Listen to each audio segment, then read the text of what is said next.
can face it just about. I'd rather hurt than live without. I will rage and scream and shout. A life, a love is dark and bright. It's beautiful and it's alright. So cry your eyes out, fill your lungs up. We all hurt, we all lie, and nothing stays the same. Let your guard down, get your heart pounded. We all bleed, we all breathe, and nothing stays the same. We hold out for someday, and nothing stays the same.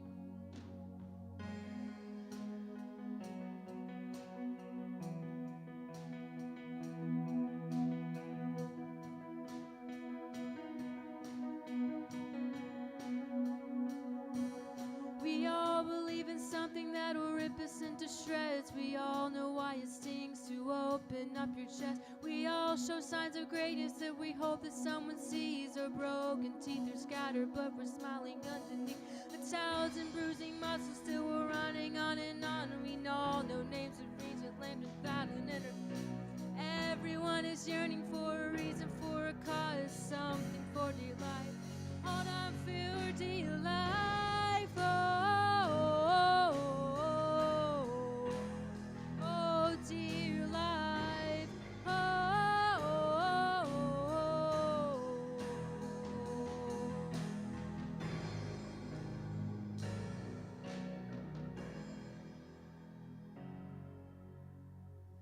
so cry your eyes out, fill your lungs up. We all hurt, we all lie, and nothing stays the same. Let your guard down, get your heart pounded. We all bleed, we all breathe, and nothing stays the same. We hold out for someday, and nothing stays the same. We all hurt, we all lie, and nothing stays the same.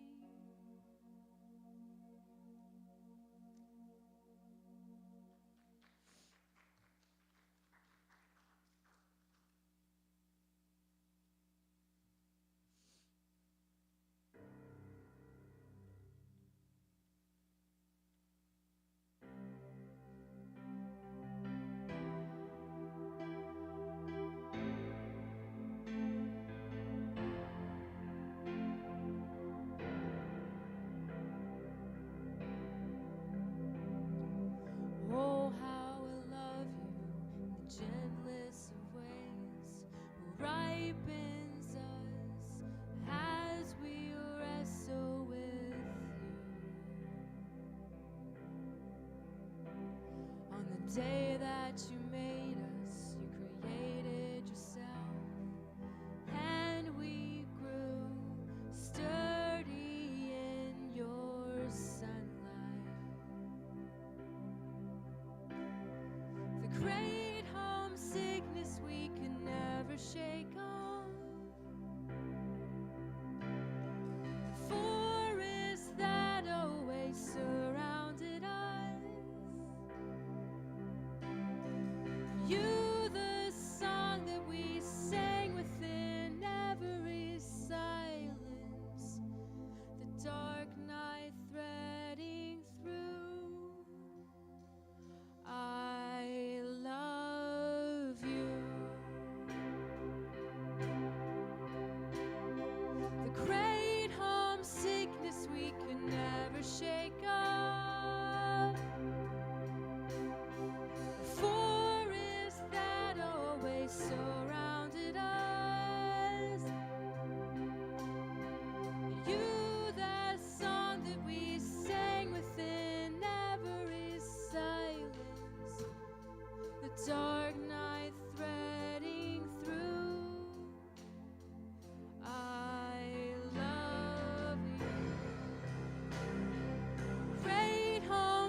from Luke 16, beginning at verse 19. There was a rich man who was dressed in purple and fine linen, who feasted sumptuously every day. And at his gate lay a poor man named Lazarus, covered with sores, who longed to satisfy his hunger with what fell from the rich man's table.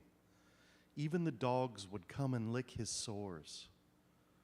The poor man died and was carried away by the angels to be with Abraham.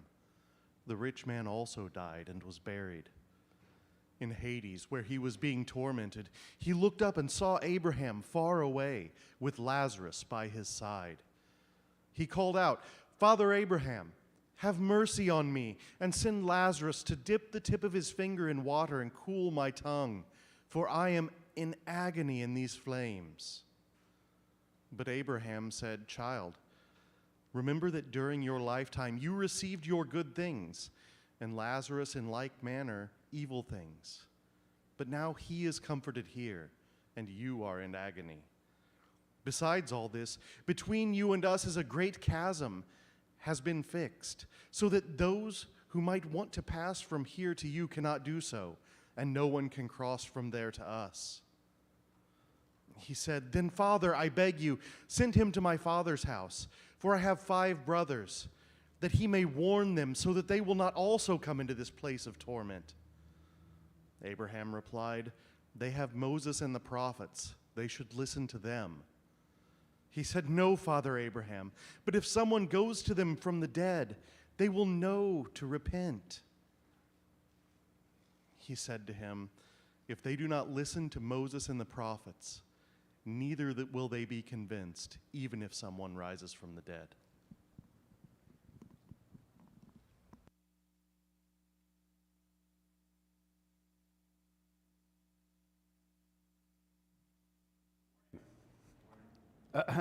Test, test. I'll be right back. Walking over here. I'm going to leave this on, though. That'll be fun.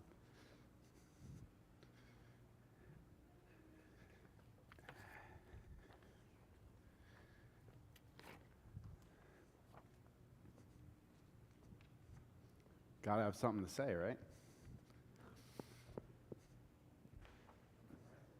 I didn't memorize it. That was great music. I love, this is completely unrelated to what we'll be talking about today, but something that I love that happens in life is when you're like forced into a new box from which you have to operate, right? So like normally music would be Tyler and Emily and Caleb. Well, Tyler's sick. And so what do? They come up with something else. And what was it? The songs got slowed down and we had the synth and all of that. And it's just something about the beauty of creativity that emerges when you are stuck somewhere, right? I love that concept. So that was enjoyable for me. And I like hearing those songs in new ways. And those are good songs. All right, so there's a line from our reading from 1 Timothy, the first reading you heard, that really stands out in my mind, and I think stands out for those of us who, and this is all of us, live in the modern world, right? All of us live here now. This little line, godliness with contentment is great gain, or of course there is great gain with godliness and contentment.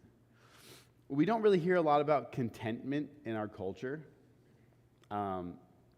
From time to time, we'll hear voices that like preach being content, right? But they stand in contrast to what we'll find today in a couple ways. A lot of times when you hear the call to being content, that the goods we can accrue for ourselves or the money that we can grow for ourselves don't satisfy. It's often just a lie or maybe like a misdirection, right? Think about during the time of Christmas. We see a lot of, like half of Christmas movies make this point, right? They give this message, you know, it's the love around us. The presents were the friends we made along the way, right? The love of our friends and the family is really what's satisfying, and the stuff we get isn't really what's satisfying, or it's not fulfilling, right? We know that's a trope at Christmas time. But then those stories are cut up, and in between in those cuts are commercials for things you should buy that will make you satisfied and fulfilled, right? So it's disingenuous, right? These stories of like being content are often just like ways of selling things to us to make us content that we're not now, right? It can be worse than that too, though, right? A lot of times this idea, hey, money doesn't satisfy you, is just like this tool of propaganda for those of us who don't have money to keep us there, while a lot of it makes its way to the top, right? Keeps us from doing the work of a just and equitable world. I've actually heard this. I had a conversation with someone, it's a while ago, like probably 6, 7 years ago or something. And this person doesn't think as much this way now, but I was talking about things that should happen in the world, particularly like towards the poor and the houseless and things like this, right? And this person said, well, like, what's enough, right? You've probably heard that in talking about equity. It's not about what's enough. It's not about the amount people have. It's about the fact that inequity is in our world. Don't talk about money. Just to talk about it in any term you want. The fact of injustice is what we talk about. And so often we're kept from that work and we're kept from thinking that way because we don't want to make it sound like we just want people to have more money or something. But our text from 1 Timothy, we see that contentment is given to a community that is not primarily wealthy, right? This call to them to be content. Although, as you heard, there are parts of this community that perhaps were wealthy, as there are parts of it that are addressed to those who find themselves with wealth. But it's written to a community, leading them into a place where those who have wealth and those who do not live together in a more equitable way. And this is, of course, rooted in a long history for Paul and for that community. A long history of Scripture in which those kinds of relationships, financial relationships, economic relationships, are addressed at length, over and over. And we see in this text, and it's unsurprising, of course, knowing that this is an epistle, right? Knowing that Paul thought in things from a religious perspective, wrote theologically, but it's easy to forget, right? That this isn't just an appeal to contentment based maybe on like new studies in popular human psychology or something like that, right? Paul's point isn't, hey, it's better for you to not worry about getting more stuff because, really, like, that actually brings more stress and that can, like, shorten your lifespan or something like that, right? This isn't like the pop psychology stuff we hear. For Paul, he's placing it in the context of what it means to follow after God, right? Remember that? Contentment with godliness. Contentment with, for someone who is living the life of God, being like God. Contentment as a marker of a community that is centered around the life and teaching of Jesus, right? That's the context. So we're going to explore that today, as we have probably come to expect. That's going to lead us to a more radical place than the shallow calls to contentment that our culture may or may not stumble upon from time to time. We'll uncover a root of justice at the bottom of all of this, and hopefully be able to take something away for ourselves and have ourselves shaped, formed into the image of Christ in the world. So we'll do that by jumping into this text from 1 Timothy first and connecting it to the parable of Jesus that you just heard read from Luke 16, and then rooting all of this back into prophetic proclamations from Amos and the worshipful expressions of Psalm 146. And as I say that, I realize that I actually don't end up referencing Psalm 146 later. But you should read it. It's really good. And we'll see how all of this is grounds these early Jesus communities and did for these early communities that followed them, and hopefully for us as well. In the lines preceding the text that we heard in 1 Timothy, we see Paul warning about these potential people in the community who want to argue about various things. They like to debate over words, Paul says, and they use this to create strife and division within the community. But he ends talking about these people by saying they believe that godliness is a means of gain, right? They think that pursuing after the ways of God, the things of God, will bring them like financial success. We know what this is like, right? It's no small portion of what goes under the name Christian in the United States and elsewhere around the world more and more that teaches this, right? If we follow God, we'll be blessed and have lots of money. But Paul flips this on its head, and he does this wordplay. And beginning with where we began in our reading, right, he says that there is, of course, great gain in godliness combined with contentment. And as you may guess, and as you probably remember from hearing, he pretty quickly lets us in on he doesn't mean gain in the same way that these people dividing the church mean gain, right? He's pretty clear. It doesn't lead to like financial success or the growth of wealth. He says we brought nothing into this world and we can take nothing out of it. Begins to ground this thinking in a place of humility. Right? Whatever power we think wealth might bring us, at the end, we all end up in the same place, a deathbed or a death bus or whatever, wherever people die. I don't know about you, but anytime I ever heard death referenced in sermons, like I heard a lot of like scare tactic sermons when I was a child about like you better believe in Jesus because you might die and go to hell today. And there was always you might walk out of here and get hit by a bus. And there was no public transit around the churches that I like went to. So like where are these buses that are going to hit me when I walk out of the church building? But anyway, we all end up getting hit by a bus at some point. And we don't take anything with us when we do. So Paul says the things in this life, right, are the things that in this life that give us life, are the things we should be thankful for. And he says food and clothing, sustenance, right? Now, in an agrarian-driven society, perhaps these things are a little more directly accessible. You can make your own clothes and grow your own food. Probably not in the cities. The community to which Paul is writing is an urban community. It's not quite as direct for them, but there's still a lot fewer steps from farm to table for these people, or from loom to closet, as the case may be. So contextualizing this a little bit, for us might be different, but we could say something along the same lines, right? If we have access to the things we need in this life, we can be content. We can be thankful. We can be satisfied.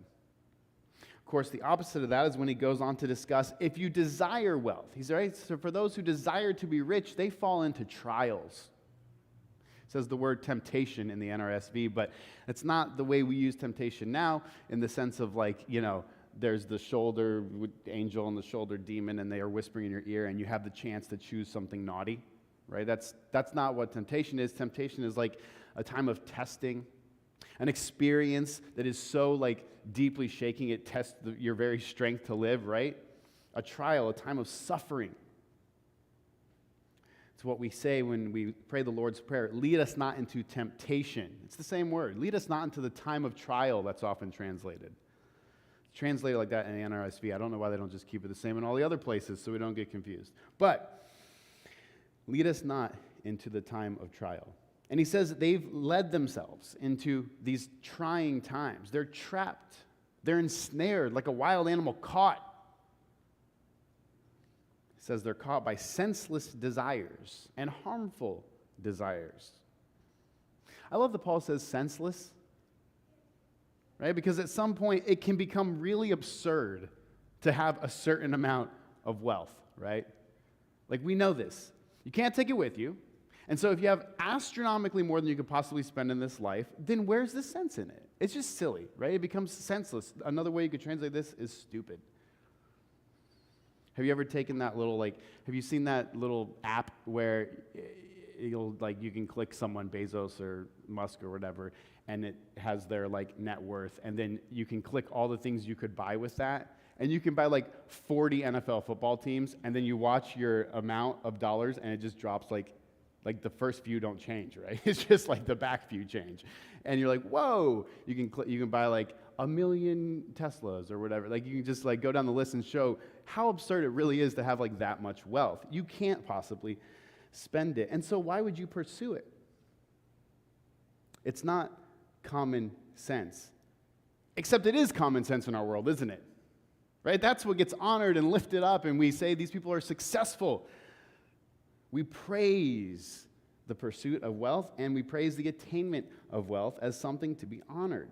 But Paul says it doesn't make any sense. It's senseless. It also says it's destructive. Right? It says that it destroys the person pursuing the wealth, but I think there's more at play here. It destroys, he says, the people. It leads many people into destruction. Destroys the very world we live in. And he illuminates this for us by saying the love of money is a root of all kinds of evil. I like that we have these two words for us here, temptation and evil. Right? Because that's the same last line of the Lord's Prayer. Do not lead us into temptation, but deliver us from evil. And so if we wanted to think of that prayer answered for us in the context of this chapter in 1 Timothy, we might say that if we pray, lead us not into temptation, but deliver us from evil, then the answer is, okay, don't pursue wealth. If we are led into times of trial that end in these catastrophic results, that's what the word evil is referring to. The Greek word is kakos. As I was preparing for this sermon, I wanted to just double check the definition of this word, because I'm like, does it change meanings in certain contexts or when it's used in certain cases, or right? And I remembered in my head all of the Greek flashcard times from college, and I would carry these flashcards around with me and study to try to get past these vocabulary quizzes, right? And this is a pretty common word in the New Testament, isn't it? Evil. And so it's one of the ones you learn first, and it's very much rooted in my mind. I can see the flashcard, right? I have the image of the flashcard in my head. On one side, kakos. On the other side, bad, comma, evil. Right? That's the definition. Bad, comma, evil. You just get it on the test, you got it, right? But I'm like, well, it's probably a little more complex than that. So I'm in my software, and I right-click, word search, right, do the study thing. And it brings up lexicon. In the other panel. It's a very great software. It's really fun.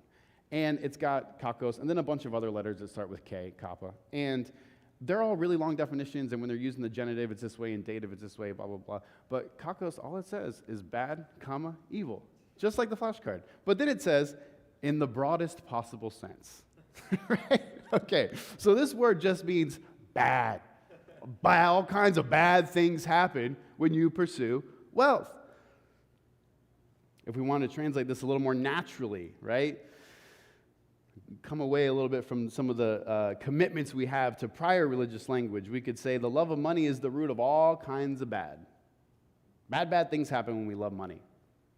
And we know that, and the Christmas movies tell us that, and the commercials tell us that at the same time they sell things. And we know that like books and movies tell us that we don't need to love money, and the pursuit of money leads us to bad places, and we have story after story of corruption in our world, and people killing each other, and people maiming each other, and people harming each other, and people blackmailing each other. Okay, I gotta tell you this story real quick. So, recently, where's Braylon? Recently, Braylon's been into blackmail, and he's saying he wants to blackmail various people, right? And I'm kind of wondering, like, where did he even learn what blackmail is? So he told me the other day that we were doing, the fantasy thing when you're like, what are you going to be when you grow up? But not like your job, but like what kinds of ridiculous scenarios is your life going to have? Eldon, of course, owns multiple seals. He likes seals. Well, Braylon tells me that he's going to be a professional basketball player. And he's going to be rich, right? But of course, he's not going to be like the other rich people. He's not going to spend his money on stuff. He's going to give a lot of it to the poor, he says. And then he's going to blackmail the other rich people to force their hand in the same thing, right? Yeah, right. So that's my little random story about, I don't know even why. What did I say that made me think about that? Oh, yeah. We all kind of generally understand, right, that like there's this corruption once wealth gets to a certain point. We all blackmail each other, right? And yet, we even have phrases in our language like follow the money. We all know how it works. But we still love money. I mean, we really do, don't we? We really love it, if we're being honest.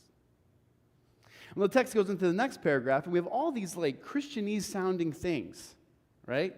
We're warned about the trap, the ensnarement of pursuing wealth, but then we hear things like fight the good fight. What does that mean at this point in our history of Christianity, right? Like, just, it can mean so many things. We hear God called the blessed and only sovereign, the King of kings and Lord of lords, right? All these things that probably lose meaning for us as they've come to mean so many things throughout millennia. But what's really interesting is that after that paragraph, the third paragraph of our reading, it picks right back up and it talks about how to tell the rich how to live. This letter to 1 Timothy, right? It's written to Timothy, according to the inscription. And it's written to a leader, this pastor, shepherd, right, elder of this community, giving them instruction on how to best guide and lead this community, right? That's why, as you heard, it says, but you, man of God, don't be like this, right? This isn't like a generic man of God. The NRSV is very good at making sure that it's accessible language. It's directly addressed to Timothy. He says, don't be like that, Timothy. Hold to your good confession, right? So it's written to this leader. And he tells in the third paragraph, he tells Timothy, command the rich, love that line, right? Command the rich to be generous, to be rich in good works, right? That word good is kalos, the opposite of kakos, good, bad, right? Don't worry about the amount of money you have. Worry about the amount of good efforts, work, that you have done in the world. And they should be ready to share.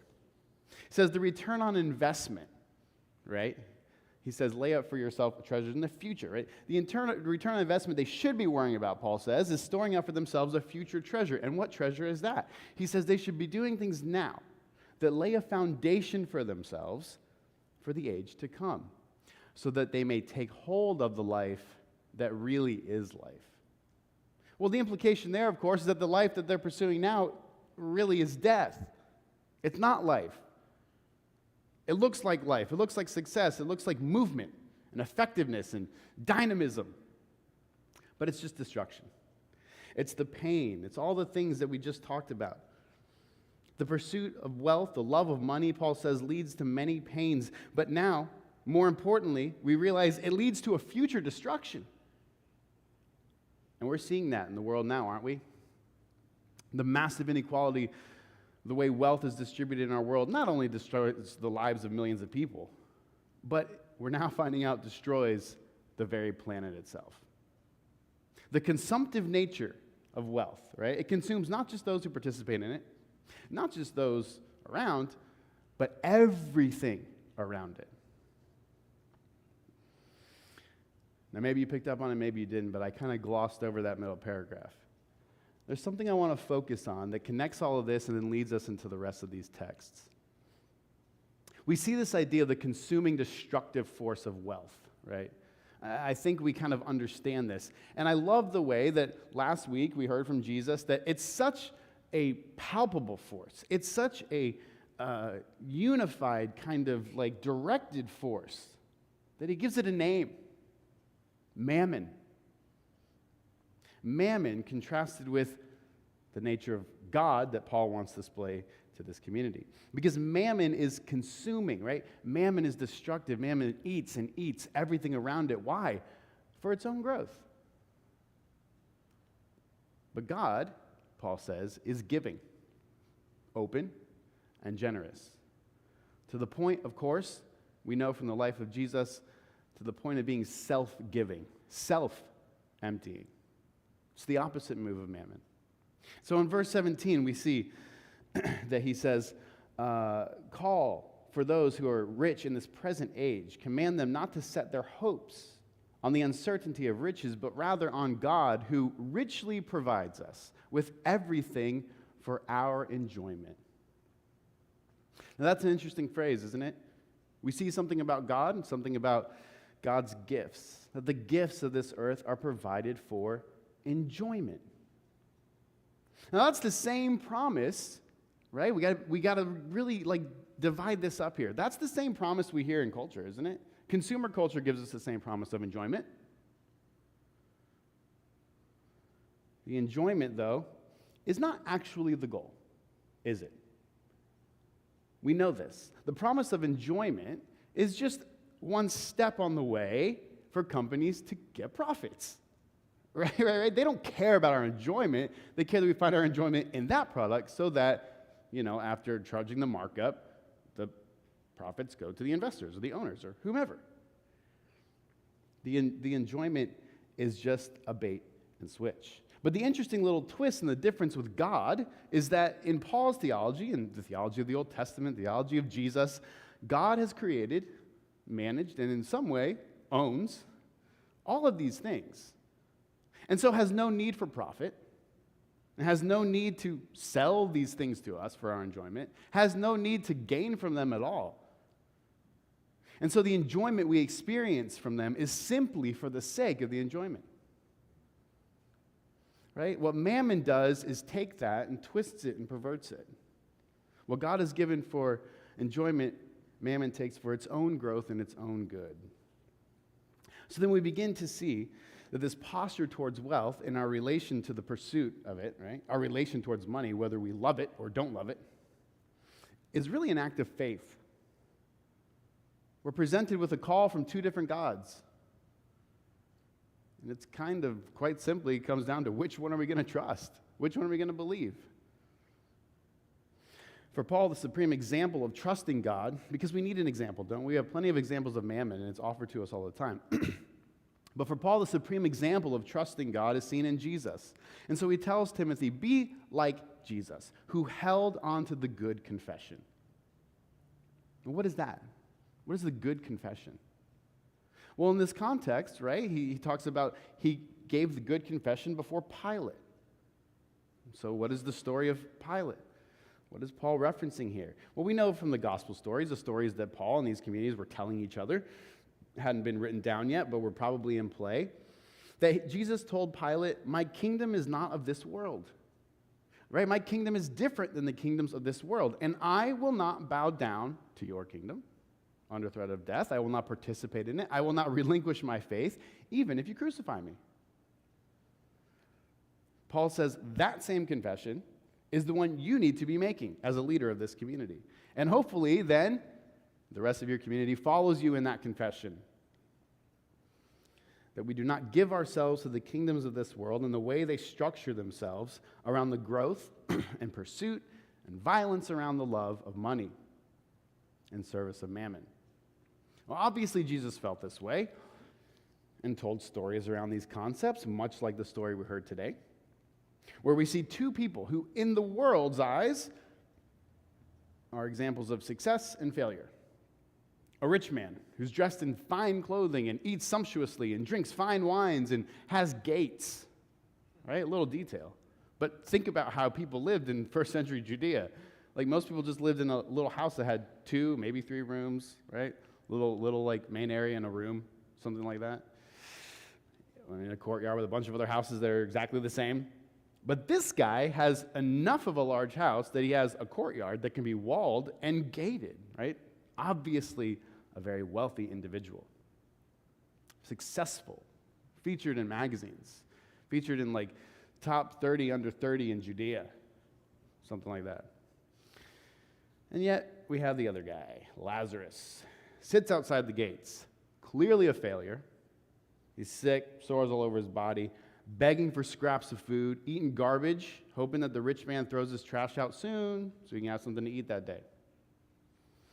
I was driving down a side street recently, yesterday actually, between Central and Florida, just south of Hillsborough Avenue. And if you've driven that area recently, you know it's all chaotic. It's all messed up, and part of Central is closed, and part of Florida is closed, and you're just getting detoured all over the place.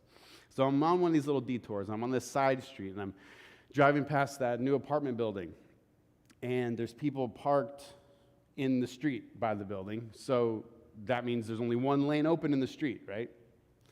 It's one of the narrow streets. So I'm driving up where the cars are parked, and I'm going to go around, but I see that coming off of Florida are like 5 cars. So I, pull back over because I'm like, well, they got to get past because they're coming off a main road. But the thing is, there's this guy in a wheelchair, like at the end of the road, where they're going to have to come through. And this guy has one leg, right? One leg's missing. It's like a stump. And the other leg is booted. He's injured the other leg, right? And he's holding food in his lap. And so he can only wheel his wheelchair with one hand. So he's got one hand wheeling it and one booted foot helping him scoot it. Incredibly slow, of course, right? Now, maybe this was the wrong thing to do, but I just sat there and watched it unfold. You know, it crossed my mind, like, should I get out and help him? Maybe he just wants to go slow. Maybe he can go a lot faster than this. I don't know. I'm just going to sit here. Well, the oncoming traffic is just stopped, basically, or, you know, they go like a foot every time like he goes a foot. And finally, this lady in a Toyota, it doesn't matter, she gets out and she like runs up to him, and which is funny because she was in wedges in a dress, and like runs up to him and like wheels him out of the way up onto someone's driveway, and then he keeps going down the sidewalk. And I thought, I knew that was going to happen eventually. I think unconsciously that's why I was waiting. And I was trying to read her body language, and I was like, is she like getting him out of the way, or is she helping him? Or, like probably most of us, a little of both, right? And I thought, that's Lazarus, right? That's Lazarus in the story. You either feel pity for him, or you just get him out of the way. But you certainly don't go ask his opinion on something. You don't respect Lazarus, right? We probably don't even know his name. That's what's interesting in this scenario. Jesus gives him a name in the story when probably no one had ever asked it to him in years. Asked him what it was. And yet we know how the story goes. Flippity-floppity, right? The rich man goes to hell, and the poor man goes to heaven. And what's frightening about the story is that we have no other reason than that he was rich and he was poor, right? He's like, please, Father Abraham, help me. He's like, you remember you had good things in this life, so you get bad things now. Like, what? It doesn't seem fair.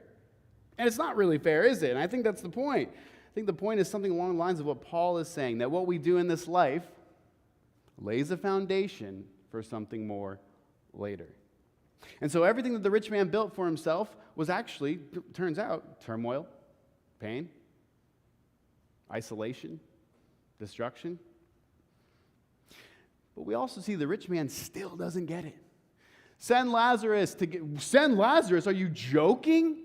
You're still thinking of him that way? He's your servant?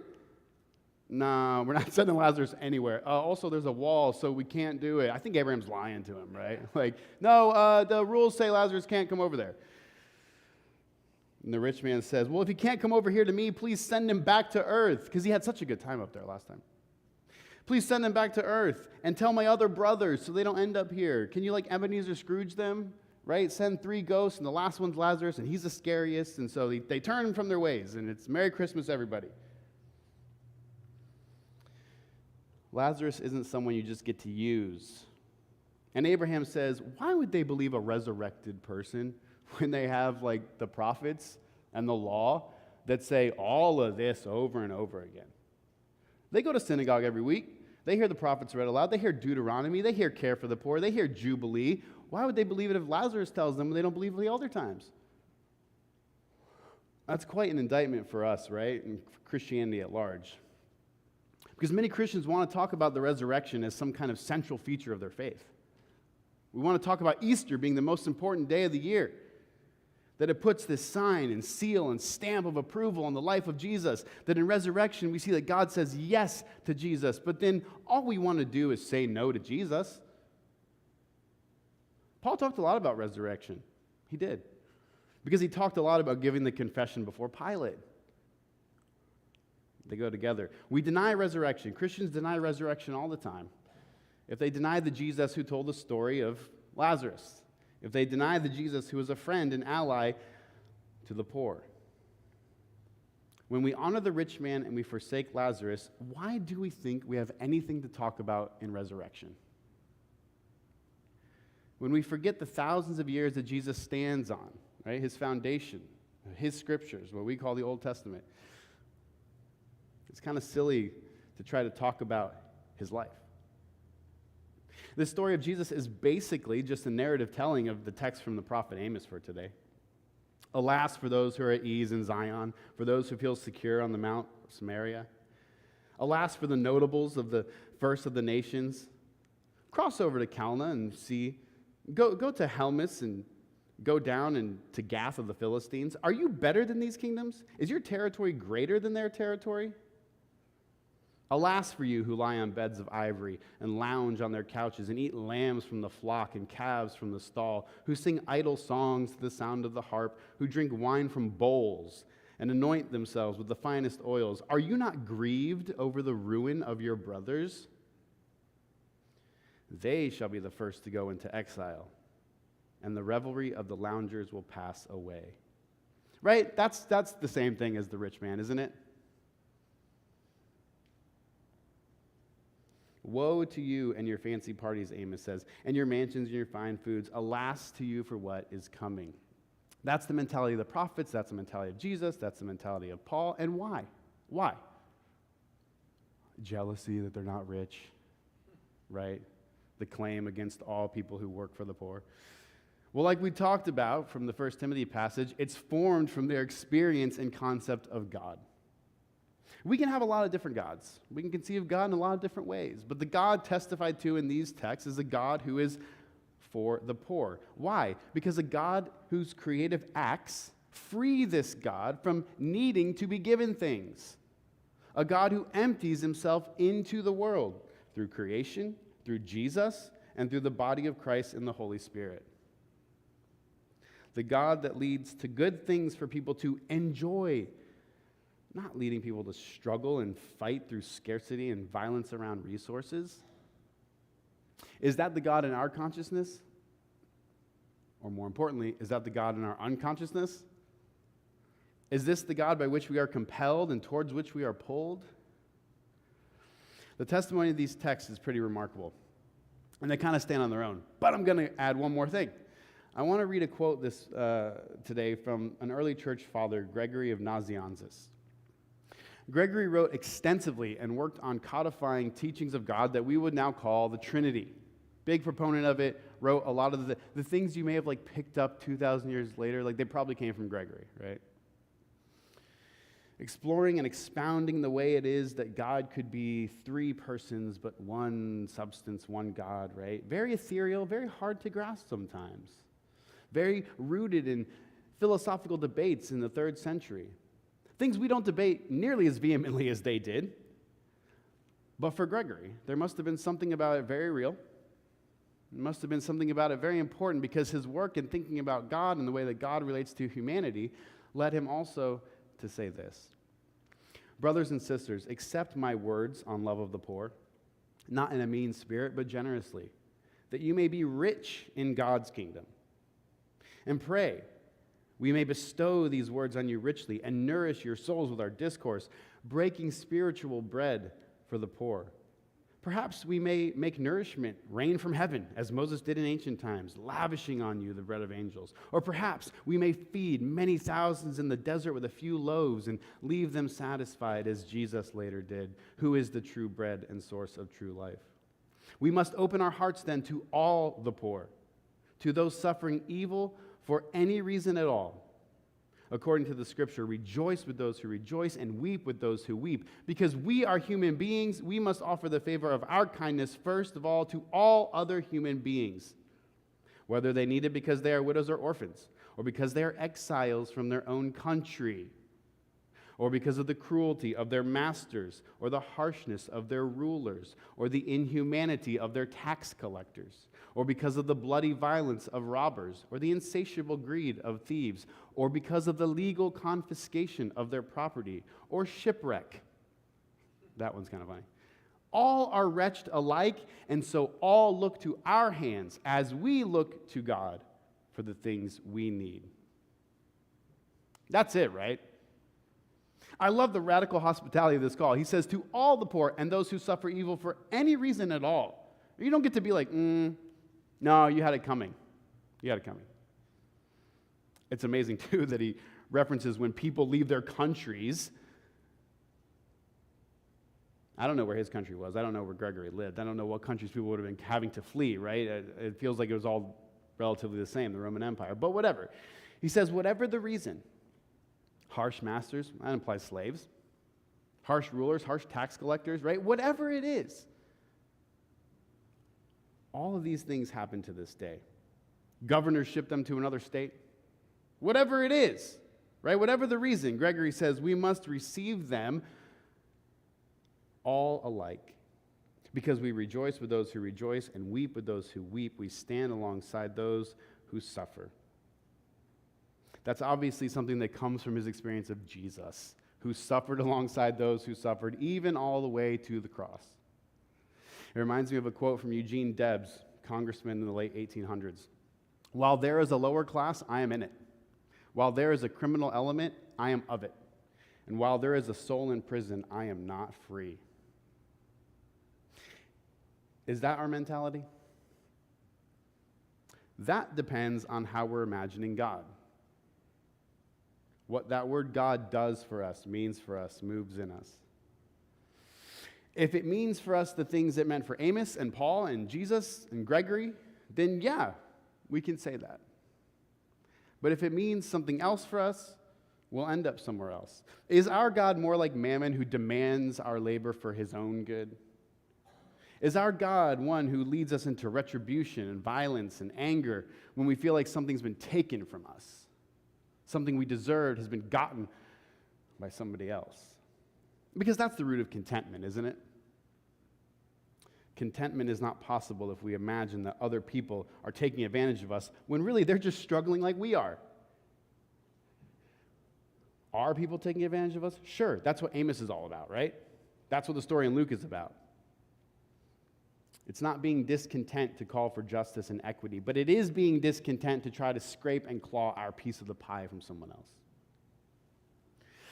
I had a conversation this week with someone who was telling me about, who I was telling them about the fact that our window was broken in the front of the sanctuary here. Someone threw a piece of a brick through it, shattered it, right? I was telling them, Michael had to come down and meet the glass person and get it measured and all that stuff, had to replace it. And they said, I was like, I don't know, maybe it was a kid, maybe it was someone bored, maybe it's someone mad, maybe it's someone suffering from a mental health crisis. I don't know who it was. And they said, why are you so calm about it? If that happened to me, I'd want to see that person punished. We all feel like that, don't we? A lot of times. That person deserves something. But what God is at work there? Is it a God who punishes? Is it a God who demands? Is it a God who, when he doesn't get his way, throws a tantrum? Or is it the God of the cross, the God on the cross, the self-emptying God, the God who says, forgive them, they don't know what they're doing? We often feel like we've lost something, when really we haven't lost anything at all. We can't experience harm. That doesn't make any sense. I don't know what I'm saying here. Augustine, I'm just going off course here. Augustine speaks of the Christians who lost home and goods when the Visigoths sacked Rome. And he's talking to the pagans who are saying, it's Christianity's fault we were sacked in the first place. You didn't worship our gods, you didn't honor our customs, so of course we have this coming. And Augustine's like, no, and gives all these great arguments to why that can't be the case. But then he says, and regarding these Christians who seem to get lumped in with this and had bad things happen to them even though they were trying to follow Christ, he says, they lost everything, people say. Your people lost everything. And he says, did we lose our faith? Did we lose our community? Did we lose our love? No, like they lost their stuff, but they didn't really lose everything. And so it is with us, right? Did we lose the window? Yeah, we lost the window. But did we lose our commitment to each other? No, we didn't lose that. Did we lose our ability to be a church? Of course not. This is the posture from which contentment can truly arise. It's not right now to say that because we see what kind of work it takes the work of letting go of false gods. It takes the work of quietly listening for the voice of the God who says good things are for the enjoyment of all people. Listening quietly, because it's a much quieter voice than the other ones. For the God who says, I'm not asking for anything in return from you, I just want you to care for each other. I did it. I did it before Pilate. I didn't play by the rules, and you don't need to either. Can we listen to that voice? Can we move in faith towards that God? If we do, Paul says, we will grasp onto the life that really is life. We will see goodness and beauty arise in the world, and we will see honor and dignity for ourselves and for those who don't have it now. So may God's kingdom come on earth as it is in heaven. May we not be led into trials, but delivered from all the bad stuff. Let's pray.